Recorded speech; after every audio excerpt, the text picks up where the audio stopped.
Un grupo de investigadores comenzó a excavar en el Valle del Jalón, en Aragón, una ciudad romana de casi unos 2000 años de antigüedad. El lugar parecía haber sido abandonado. Pero ¿cómo era posible que los habitantes de aquella ciudad, tan importante que incluso acuñaba su propia moneda, la hubieran abandonado? ¿Qué sucedió realmente? Esta es su historia. Bilbilis, 40 años de investigaciones.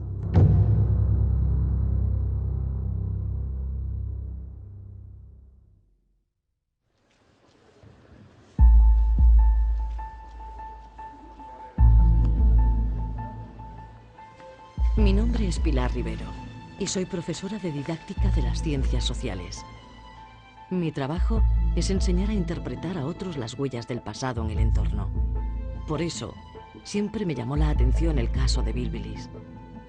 Las ciudades romanas de Aragón, Caesar Augusta, Osca, mantuvieron su población y tras el período romano fueron visigodas, andalusíes, aragonesas. Pero Bilbilis fue abandonada a pesar de que era una de las ciudades romanas más importantes, ya que estaba situada estratégicamente en el Valle del Jalón, controlando la frontera de Celtiberia y la ruta hacia Mérida. Bilbilis acuñaba su propia moneda, incluso en época romana. Era un foco cultural destacado en la región, pues su teatro tenía más aforo que habitantes la propia ciudad, y era conocida por ser patria del poeta Marco Valerio Marcial. Pero, ¿por qué una ciudad poblada durante siglos y de esta relevancia es abandonada y relegada a ser cantera durante más de 1000 años? ¿Pueden las excavaciones arqueológicas darnos alguna pista?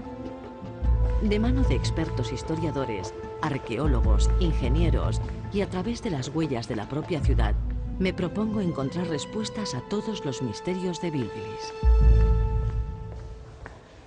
Aunque existe una numerosa bibliografía sobre este yacimiento, decidí buscar a la persona que mejor conoce la ciudad, Manuel Martín Bueno, catedrático de Arqueología de la Universidad de Zaragoza y director de las excavaciones de Bilbilis desde su inicio, hace unos 40 años. Toda una vida ligada a este yacimiento arqueológico fascinante. Una ciudad romana de más de 30 hectáreas, nunca destruida ni por la naturaleza ni por los enemigos, pero abandonada y nunca más habitada. Se ha escrito mucho sobre Bilbilis. ¿Tan importante es? ¿Tan relevante es? Es importante por el número de publicaciones, por el número de citas, por el número de investigadores que la hemos tratado. Un yacimiento que se convierte en referente necesariamente está muy presente. Uno le da al buscador a cualquiera de ellos y pone Bilbilis y empiezan a caer en cascada infinidad de noticias, de artículos, de documentos. Y porque efectivamente llevamos 40 años a nuestras espaldas de investigación que han permitido casi escudriñar hasta lo último en lo que significa el urbanismo romano, el papel de una ciudad romana provincial, cómo es esa sociedad, cómo viven, cómo se mantienen y sobre todo lo que tiene es una dificultad para extraer la información, una dureza, es un yacimiento terriblemente duro y terriblemente difícil de interpretar, que yo creo que eso constituye un atractivo fantástico, es un reto, ¿no?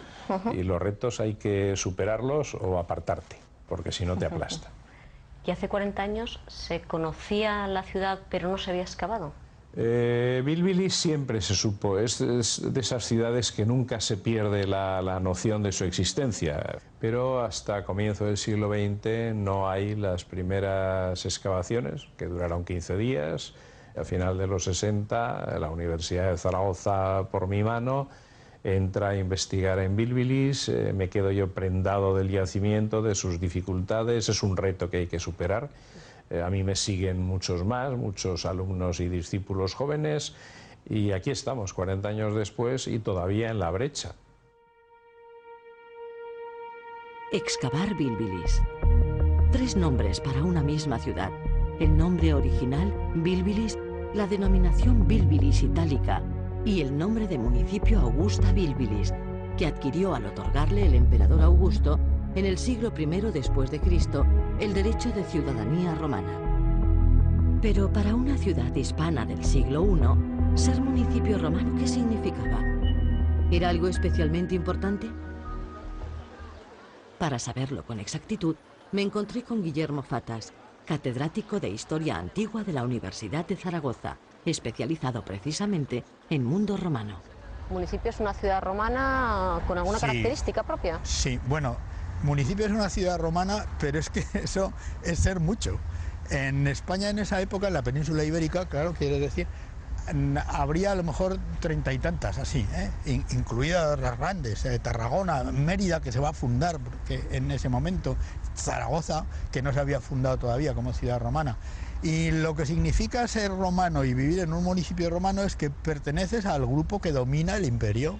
Y claro, Bílbilis pertenece en el actual Aragón, en esa época son Tarazona, Huesca, Bílbilis y Zaragoza cuando se funde, no hay más, ¿no? De modo que sí es pertenecer a un nivel de presencia en los dominadores del mundo mediterráneo en sentido laxo que tiene muy poca gente. Una situación excepcional en el conjunto del imperio, ¿no? En esa época. Luego habrá más, pero en esa época es muy interesante.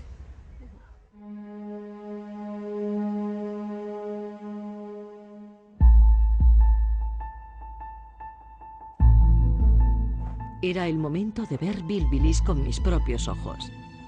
¿Sería el yacimiento tan espectacular como me imaginaba? La ciudad era increíble.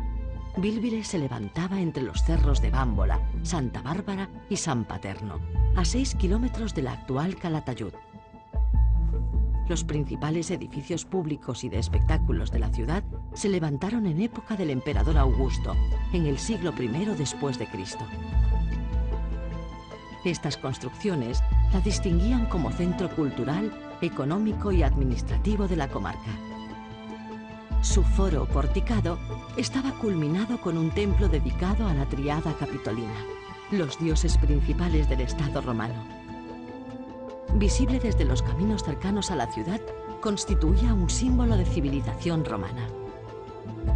Además, la ciudad contaba con un amplio teatro en el que se incluía un templo dedicado a la familia imperial, Augusto, Livia y Tiberio. Un importante recinto termal y una red de cisternas para su abastecimiento de agua. Todo ello rodeado de una muralla, levantada más por prestigio que por defensa. Y lo mejor para saber más del yacimiento era hablar de nuevo con el hombre que había comenzado las excavaciones hace 40 años, Manuel Martín Bueno. ¿Por dónde inició la excavación? La excavación inició exactamente donde estamos ahora. Es decir, llegamos aquí, era un yacimiento virgen, había que comenzar por algún lugar y había naturalmente que hacer un análisis previo de posibilidades. Habíamos analizado lo que habían dicho en el año 17 Narciso Sentenag y Sulten en el año 34 y convinimos en que este era el punto que tenía más probabilidades para albergar el centro monumental. Marcamos el punto cero que lo tenemos delante de nosotros y empezamos a encontrar seguidamente estas losas que son las losas originales del pavimento del foro. El centro neurálgico de una ciudad romana que la distinguía de las ciudades indígenas de alrededor y el lugar al que tendrían que venir a partir de entonces todos los comarcanos para hacer cualquier trámite administrativo que los convertía en ciudadanos romanos. ¿Por qué una ciudad romana en este lugar, precisamente? Está motivado por la situación topográfica. Aquí se busca una escenografía, se busca la espectacularidad, se busca la teatralidad, se busca impactar a los indígenas, es establecer la diferencia entre el modo de vida romano y el modo de vida indígena, es mostrar la diferencia entre la modernidad y el retraso, y de ahí precisamente que se escoja este emplazamiento. ¿Qué imagen daría esta ciudad? La ciudad quedaría vista desde el fondo, vista desde el paisaje, desde la vía 34, como un faro de romanidad situada en lo alto y recortándose en el horizonte precisamente en sus monumentos principales. Tal vez, una vez completado el proceso de romanización del territorio, con el paso de los siglos, ese faro de romanidad no era necesario y los habitantes fueron abandonando la ciudad para ir a vivir a zonas más cercanas al río, no dependientes del agua de lluvia recogida en las cisternas.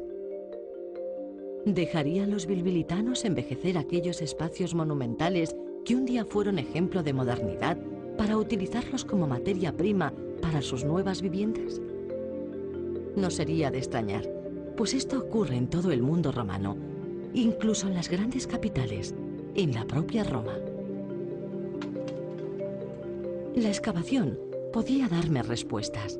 La arquitectura pública ha sido estudiada y excavada a lo largo de estos últimos 40 años en gran parte, pero la tarea todavía continúa. Excavar un edificio como el teatro cuesta entre 5 y 6 años con los medios actuales. Hoy, el foro y las termas se conocen por completo, así como gran parte del teatro, y se han excavado amplias zonas correspondientes a viviendas de diferentes épocas y buena parte de la muralla. Normalmente, el equipo arqueológico trabaja en el terreno de la propia ciudad, entre 6 y 9 meses al año, ayudado en el verano por estudiantes y arqueólogos de diversos puntos de España y de universidades colaboradoras, como Burdeos o Bolonia. En los meses de más frío, se realizan exclusivamente tareas de laboratorio. Pero la investigación nunca para. Carlos Sainz, subdirector de las excavaciones de Bílbilis, me contó en qué se estaba trabajando en el momento de mi visita. ¿En qué zona estáis excavando ahora, pues? Estamos excavando en el Scanai Front, en el frente escénico del teatro. Prácticamente el teatro ya la excavación ha concluido, nos quedan unos pocos meses y la campaña de este año, que lo comenzamos en el verano, la hemos centrado en todo lo que es el frente escénico. ¿El frente escénico es? El frente escénico es la fachada del teatro, lo que realmente los espectadores podían contemplar y ver. La de Bílbilis tenía 2 alturas y hemos tenido la enorme suerte de recuperar parte este año, pero parte en excavaciones de campañas anteriores. Tenemos la totalidad o prácticamente la totalidad de estas piezas que bueno que se han extraído y que los restauradores en estos momentos están trabajando para su exhibición lo antes posible en el Museo Calatayud. Cuando encontréis una pieza tipo pues una gran escultura y así, ¿cuál es el Sí. proceso? ¿Qué hacéis? Lo que hacemos es llamar evidentemente al equipo de restauradores que van trabajando con nosotros hace tiempo, ¿no? Entonces ellos ya pasan a ser los que van a extraer las piezas. Entonces aquí en estos momentos están saliendo unos capiteles y entonces son ellos los que hacen el último proceso de extracción, la ecuación, y después se lo llevan a sus talleres a trabajar. Llegados a este punto, no pude resistir la idea de seguir el recorrido de la pieza arqueológica desde su hallazgo hasta su exhibición. Lourdes Oronich, restauradora, permitió que la acompañara al laboratorio donde se trabajan con las piezas halladas una vez clasificadas. Aquí es donde traéis las piezas después de la excavación. Sí, una vez que se bajan del yacimiento, vienen aquí y ya aplicamos el tratamiento que cada pieza necesita. Hay un montón de piezas muy pequeñas. ¿Esto es el trabajo de una campaña arqueológica de un año? No, exactamente, estas son las piezas que pertenecen a una habitación de una casa de... Solo una habitación de Una una casa. habitación. ¿Cuántas piezas podéis sacar entonces en un año? Muchísimas. Y es un material delicado por lo que veo. ¿Es normal que en una ciudad salgan pinturas como esta, de esta calidad?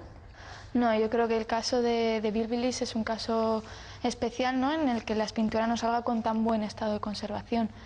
Quizás se deba a que fue una ciudad abandonada, o a las condiciones en las que se han mantenido enterradas estas piezas, o al tipo de terreno que nos llega en tan buen estado. Es como Pompeya. Bueno, sí, podríamos, una ciudad más pequeña, pero sí que nos permite encontrar piezas de esta calidad. Impresionante. Al abandonar Bílbilis, y a pesar de que sus antiguas construcciones sirvieran como fuente de material durante siglos, quedaron olvidadas entre las ruinas espectaculares pinturas murales que nos hablan del esplendor que alcanzó la ciudad. Hoy, gracias al trabajo de arqueólogos y restauradores, han podido ser hallados y recuperados. Esto ha convertido a Bílbilis en uno de los centros de referencia mundiales para el estudio de la pintura romana. Lara Íñiguez, investigadora del grupo URBS, que realiza su tesis doctoral sobre este asunto, me recibió en el Museo de Calatayud para enseñarme las hermosas pinturas murales. Resulta impresionante ver este dormitorio con estos colores tan vivos. ¿Era frecuente en el Imperio Romano decorar así?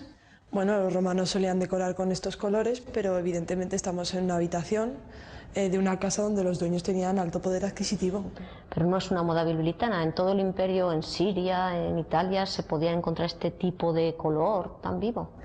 Sí, bueno, donde encontramos mayor parte de pintura conservada es en Pompeya, y de hecho es gracias a ese yacimiento como datamos el resto de las pinturas del imperio. Y en Bilbilis tenemos la suerte de tener representados los 4 estilos pompeyanos. ¿Quiénes harían las pinturas? ¿Los esclavos de la casa? ¿Gente especializada? Pues como hoy en día habría gente especializada. De hecho, en Bilbilis tenemos trabajando un taller itálico. Itálico es que vienen de Italia. De la propia Italia, sí. A trabajar aquí. A trabajar aquí. En Bilbilis y en los yacimientos de alrededor. ¿Y es un trabajo muy especializado que requiere mucho conocimiento de la técnica o tampoco es para tanto? Evidentemente tenían que tener mucho conocimiento tanto de los colores como de la técnica pictórica, del estilo que imperaba en el momento, del comportamiento de la cal. Eran muchos factores a tener en cuenta.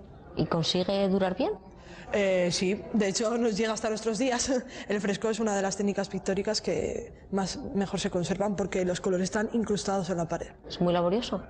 Sí, sobre todo requiere trabajar rápido porque tienes que trabajar con la pared húmeda. Y de hecho hoy podemos ver hasta dónde trabajaban un día, dónde seguían al siguiente, sí. Hoy mediante técnicas de estudio se puede saber eso. Se puede saber prácticamente todo. Sí. Esta reconstrucción de un dormitorio del siglo I es tan solo uno de los numerosos restos de Bilbilis que podemos ver en el Museo de Calatayud, cuya sede actual abrió sus puertas al público en 2007. Este es el espacio ideal para entrar en contacto con la arquitectura pública y privada de Bilbilis, con la vida cotidiana de la ciudad y observar directamente no solo una interesante muestra de pintura romana, sino otros restos muy destacados como su magnífica colección de retratos de la familia Julio Claudia o el conjunto de acuñaciones de Suceca. Tras la visita al yacimiento y al museo, comenzaba a comprender la extraordinaria importancia de Bilbilis. Pero, ¿cómo era realmente aquella ciudad? ¿Qué aspecto tenía hace casi 2000 años? Para saber más, me dirigí al CPS de la Universidad de Zaragoza, donde los investigadores del Grupo de Ingeniería Gráfica Avanzada, el GIGA, habían elaborado una reconstrucción virtual de gran parte de la ciudad. ¿Exactamente qué trabajo realizáis en el GIGA? ¿Reproducís mundos virtuales a partir de qué?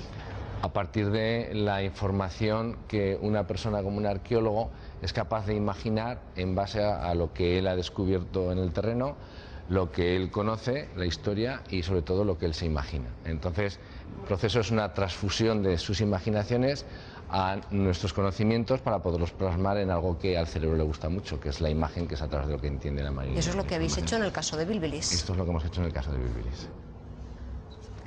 De Bilbilis habéis reconstruido el teatro, las termas, el foro y una manzana completa de casas, ¿no? Efectivamente. Ajá. Y aquí tienes, por ejemplo, parte de los laborioso? resultados. Pues sí, la verdad es que el trabajo que realizamos es un trabajo bastante largo. De hecho, fíjate que el proyecto llevamos prácticamente 3 años trabajando. Y cuando no están todos los datos arqueológicos, porque viendo las ruinas todo esto no está. Evidentemente. Los muebles, pues los elementos de madera, no o sé. Incluso las pinturas. O sea, tenemos trozos de pintura, como el caso del cisne o el caso de esta greca que tenemos aquí, que tenemos un trocito. Entonces, en base a ella tenemos que volver a reconstruir todo lo que falta y entrar en el diálogo eterno con el arqueólogo de si eso es así, no es así, o si él cree que es otra cosa. Basándose en paralelos históricos. Efectivamente, en su información. Pues son horas y horas y horas de trabajo que al final lo único que pretenden es que esto dé una sensación de realismo a las personas que se sienten delante.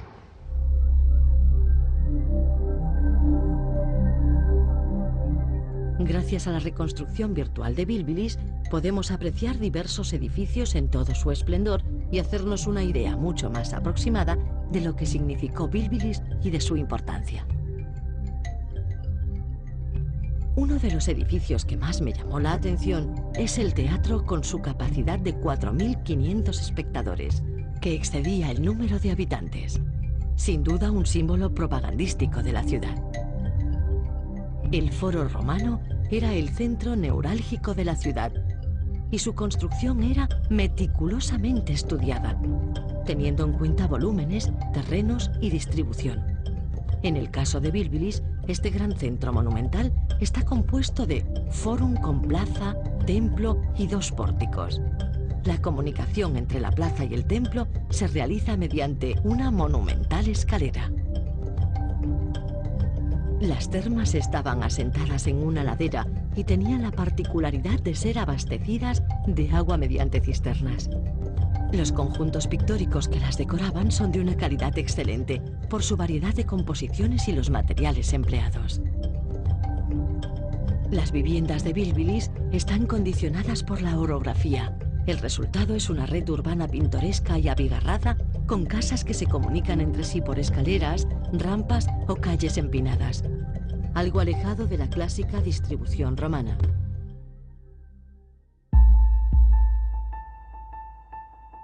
Bilbilis, una magnífica ciudad que en el siglo I de nuestra era fue foco de romanidad en su entorno. Fue apagándose paulatinamente hasta ser abandonada en el siglo III. Las razones siguen siendo un misterio. Tal vez se tratara de una ciudad con excesivas pretensiones.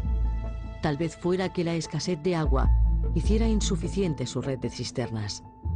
Además, con el paso del tiempo, su carácter romano, que tan especial la hacía en el siglo I, ya no constituía una excepción, por lo que ya no resultaría mucho más atractiva que otros asentamientos del entorno. Pero hoy en día, tras 40 años de excavaciones, nadie duda ni de la importancia de la ciudad romana de Bilbilis, ni de su relevancia científica como yacimiento arqueológico. Sus restos pictóricos, sus acuñaciones propias y su destacada colección de escultura pública vinculada a la familia Julio-Claudia, cuyo primer emperador, Augusto, le concedió el derecho romano, la convierten en un enclave destacado internacionalmente. En el momento final del rodaje de este documental, se produjo un hallazgo escultórico extraordinario. Un retrato del emperador Augusto como sumo pontífice. Un retrato oficial del cual solo se han encontrado 4 ejemplares en toda la península ibérica. El director de las excavaciones accedió a mostrármelo antes de su exposición en el Museo de Calatayud. Esta es la zona de últimos hallazgos, una princesa Julio-Claudia, y aquí la que seguramente es la pieza estrella del yacimiento de Bilbilis, una cabeza de Augusto Capite Velato, hallada en el teatro a los 40 años de comenzar las excavaciones, lo que indica que la arqueología siempre da sorpresas y que la vida continúa.